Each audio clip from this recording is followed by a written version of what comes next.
টি-টোয়েন্টির মতো ধুম ধারাক্কা নেই, নেই অর্থের ঝনঝনা নেই ওয়ানডের মতো আবেদন। তবে টেস্ট মানেই তো ব্যতিক্রম, টেস্ট মানেই তো আভিজাত্য, টেস্ট মানেই তো অন্যরকম। আর বাংলাদেশের টেস্টের বদলে যাওয়ার নেপথ্যের অনুঘটকদের একজন, যার রঙিন আলোর আলোক ছটায় আলোকিত হয় বাংলার ক্রিকেট খেলার তারা। আর আজকের বিশেষ আয়োজনে, বিশেষ ঈদ আড্ডায় আমাদের সঙ্গে আছেন জাতীয় দলের সাবেক অধিনায়ক এবং মিডল অর্ডারের নির্ভরযোগ্য ব্যাটসম্যান মুমিনুল হক। শুধু মুমিনুলই নয়, সঙ্গে আছেন একজন স্পেশাল গেস্ট মিসেস মুমিনুলও। দর্শক, কথা বলবো, আড্ডা দেবো। সবাইকে স্বাগত জানাচ্ছি। ভাবি আসসালামু আলাইকুম। ক্যাপ্টেন আসসালামু আলাইকুম। ওয়ালাইকুম আসসালাম। কেমন আছেন? ধন্যবাদ আমাদেরকে সময় দেওয়ার জন্য। ভাবি শুরুটা করি একটু অভিযোগ দিয়ে। মুমিনুল হককে পেতে, অর্থাৎ মুমিনুল হকের সময় পেতে বা ইন্টারভিউ পেতে আমাদের যারা আমরা গণমাধ্যমে কাজ করি, আমাদের অনেকেরই 1 বছর পর্যন্ত অ্যাপ্রোচ করতে হয়। সেই লোকটাকে আপনি সারা জীবনের জন্য পেয়ে গেলেন, মানে বিষয়টা একটু অবাক করেন না আপনাকে? অবাক করে বলতে, ওর টাইম পেতে তো আমারও অ্যাপয়েন্টমেন্ট নেওয়া লাগে আসলে। He is a very busy man.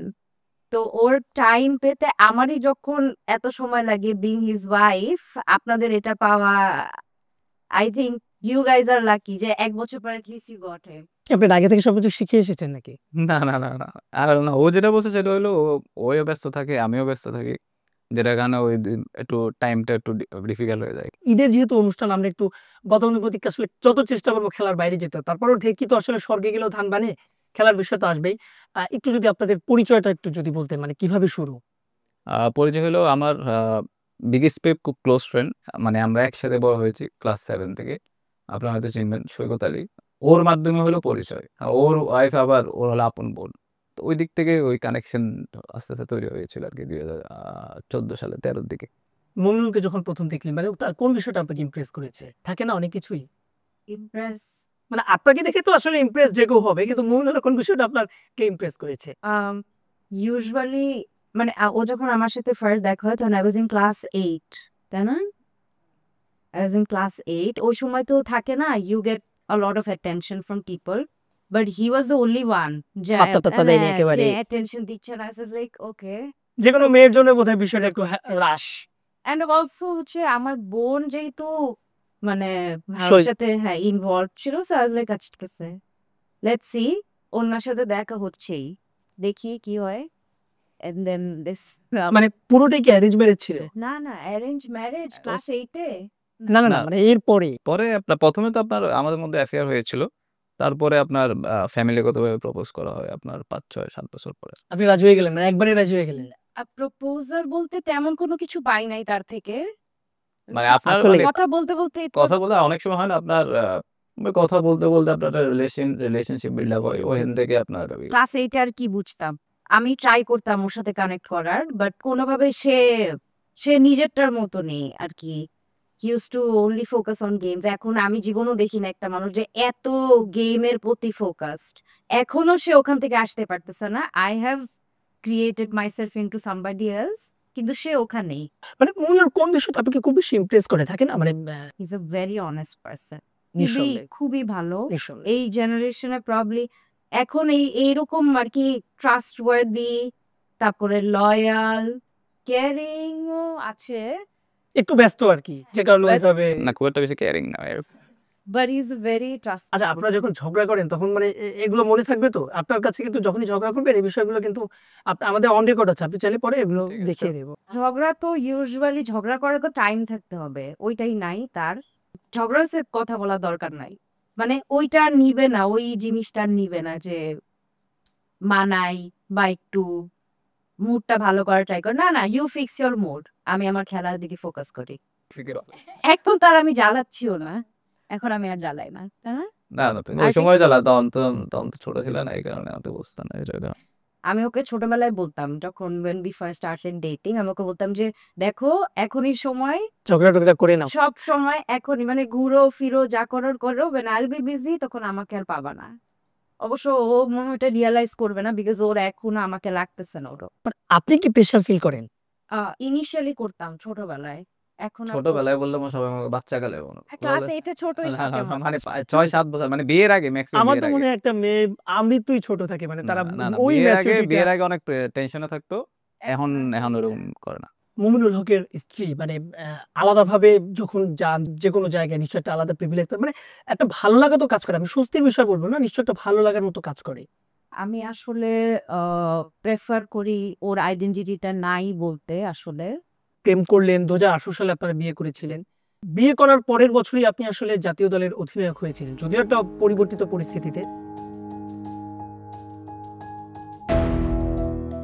19 হয়তো এরকম 18-19-এ বিয়ে তো 19 আচ্ছা 19 আচ্ছা ভাই আজকে প্রোগ্রাম শেষে খবর আছে 2019 সালে যে বছর আপনি বিয়ে করলেন ওই বছরই বাংলাদেশ জাতীয় দলের অধিনায়ক হলেন। লাকি কিনা আপনার জন্য? হয়তো হয়, মানে আমার আত্মীয় স্বজন তো বলতো, খালা তারপরে মামা টামা, মানে আত্মীয় স্বজন এখন না বললে আমি আমার সামনে যে বেচারা না বলে না, I don't think ওর খেলার কোনো কিছুতে আমার ইম্প্যাক্ট খুব একটা বেশি আছে। He is a very hard working. কক্সবাজারের ছেলেকে বিয়ে করছেন, মানে আপনার ফ্যামিলির সবাই মেনে নিয়েছে তো? কি বলবে? না মানে হয় না, অনেক এলাকার বিষয় থাকে। ও না, আমার ফ্যামিলিতে এরকম কিছু নাই। আমার আব্বু আম্মু হচ্ছে জাস্ট ছেলে দেখবে, ভালো নাকি, গুড, গো, টেক মাই। মানে বিয়ের ক্ষেত্রে সৈকত আলী কোনো বাধা হয়ে দাঁড়িয়েছিল কিনা, কিংবা কিংবা কিংবা প্রেমের ক্ষেত্রে? প্রেমের ক্ষেত্রে এখনো আমার আম্মু জানে না যে আমি we had something going on. এই প্রোগ্রামের পর নিশ্চয়ই জানবে। হ্যাঁ, জানি না কি হবে। আমার আম্মু আর কি, মানে জানার জন্য তো দেখতে হবে কিছু, যে কথা বলতেছে মেয়ে বা কিছু। তো আমরা এগুলো কিছুই করতাম না আর কি। আমার আম্মু বুঝবে কিভাবে যে প্রেম করছি বা কিছু। ঝগড়ার জন্য সময় পান কিনা? যদি ঝগড়া হয়, আমার মতো কি আমার স্ত্রীর কাছে যেমন আমি হেরে যাই, মঙ্গল ভাই কি সবসময় হেরে যায়? ও না, আমার মনে হয় ও আমাকে সরি খুবই কমই বলেছে। আমার মনে হয় ও সরি বলেই না আমাকে, আমি ওকে সবসময় সরি সরি বলি। আমি ওকে সবসময় সরি ক্যাপ্টেন? বলি। কি জানি বলে আর কি। আমি অলওয়েজ ওকে সরি বলি। ও আসলে সরি বলা টলাতে নাই। মঙ্গল, ঈদের সংখ্যাটাই বোধহয় চেঞ্জ হয়ে গেছে, ছোটবেলার ঈদ আর বড়বেলার ঈদ। আমরা জানি যে আপনার আম্মা বেশ একটা সময় অসুস্থ ছিলেন, আলহামদুলিল্লাহ এখন তিনি অনেকটাই সুস্থ বেটার হয়েছেন। আলহামদুলিল্লাহ। সেই ঈদ আর এই ঈদের মধ্যে আসলে পার্থক্য টের পান? আম্মা যখন সুস্থ ছিল তখন আমি মানে তখন বাংলাদেশ টিমও খেলি না আমি, আজ থেকে হয়তো 13-14 বছর আগের কথা। তখন একরকম ঈদ ছিল, এখন ডিফারেন্ট। তারপর এখন আবার বিয়ে শাদী করার পরে আবার ডিফারেন্ট। আর ছোটবেলায় আপনার ওই যে ঈদের সময় টাকা পয়সা পাওয়া যেত, মানে সালাদ ঠালে পাওয়া যেত, এখন তো পাওয়া যায় না, ওটা দিতে হয়। ছোটবেলার ঈদটার সঙ্গে এখনের যে কর্পোরেট ঈদই আমরা আসলে বলি, এর মধ্যে পার্থক্যটা কি, বা সাংসারিক ঈদ? ওই পার্সপেক্টিভে তেমন কোনো চেঞ্জেস আসে নাই, বিকজ আগে আম্মু করতো, এখন ওর ফ্যামিলি, তো ওর বড় ভাবি আছে, ভাবি সবকিছু টেক কেয়ার করে ফেলে। সো ওই আদরটা ওখানে রয়ে গেছে আর কি, যে আম্মু করতো, এখন হচ্ছে ভাবি বা ওর বোন, ওদের like really caring towards me. ওরা অনেক ভালো, আমার কোনো কাজ টাজ করতে হয় না। ওই দিক থেকে আই গট লাকি। বিয়ের পরে হচ্ছে যখন ফার্স্ট ঈদটা আমি সেলিব্রেট করতে যাই ওদের মানে কক্সবাজারে, ওই সময় হচ্ছে গিয়ে অনেক একটু স্বাভাবিক খারাপ লাগছিল আর কি। ওইটা একটু অন্যরকম ফিলিংস। বললেন যে মমিনুল অনেক ব্যস্ত থাকে তার খেলা নিয়ে, খেলা খেলা খেলা। আপনাকে নিয়ে ঘুরতে বের হয়তো? ঘুরতে খুবই কম। আমি আমি ইউজুয়ালি আমার আম্মু আপু, মানে আমার পেরেন্টস ফ্যামিলি ও আপনার ফ্যামিলি নিয়ে আপনার মানে ঘুরতে ঘুরতে যায়। দেশের বাইরে ঘুরতে গিয়েছেন নিশ্চয়ই? কোথায় গিয়েছেন, কোনো স্মৃতি বা? আমাদের তো we do not have a honeymoon, সত্যি কথা বলতে। অনেক দিন পরে, অনেকবার বলার পরে উই ওয়েন্ট টু থাইল্যান্ড। কত সালে? 19 তো মনে হয়। মা 19 হ্যাঁ, বিয়ের কিছু মান্থস পরে আর কি। তারপরে হচ্ছে বেশি দিন থাকতে পারি নাই, 2 ডেজ ছিলাম প্রবাবলি। রাস্তায় যখন মমিনুলকে নিয়ে বের হন, ভক্তরা ধরে ছবি তোলে, মানে বিরক্ত তো নিশ্চয়ই লাগে না? মানে এই জিনিসটাকে কিভাবে দেখেন যে আপনার পাশের জনকে নিয়ে খুব আগ্রহ? আমার খুব ভালো লাগে, গর্বিত ফিল হয় নিশ্চয়ই? হাই ফিল দাও। আমি সবসময় বলি যে আলহামদুলিল্লাহ, মানুষ ভালোবাসে।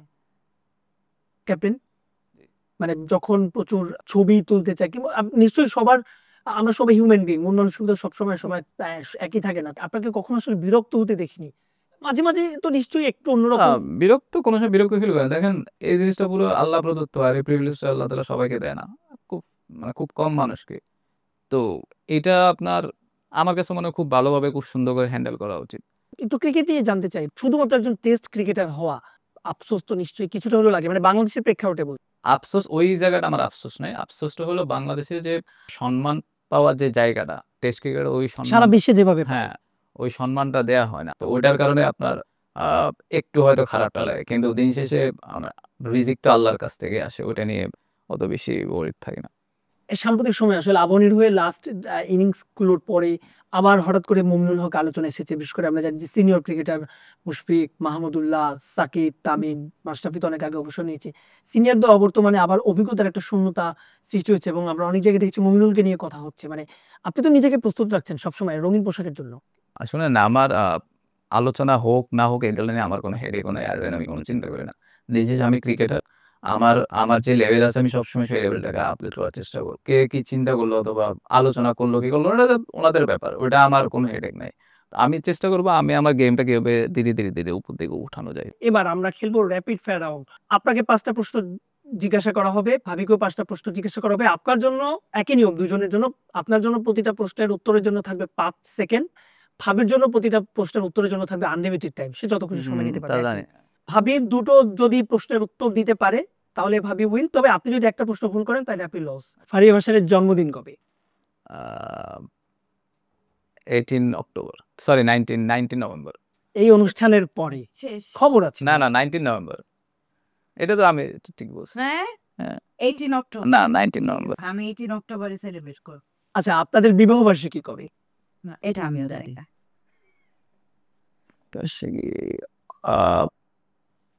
11 অগস্ট, মনে নেই সত্যি কথা। আজকে এই প্রোগ্রামের পর এর রাত খবর আছে। না 7 অগস্ট। না না না না ঠিক আছে, না ইটস ওকে, সবাই জানো কিরকম। Good good. বলুন, আপনার প্রথম শ্রেণীর ক্রিকেটে টিম হয়েছিল 2008 সালে। 2008 সালে চট্টগ্রামের বিপক্ষে। চট্টগ্রামের বিপক্ষে, হ্যাঁ। মনে আছে কোন টিমের হয়ে খেলেছিলেন? হ্যাঁ, ঢাকার হয়ে। এবং শেষ প্রশ্ন, সেই ম্যাচে কত রান করেছিলেন?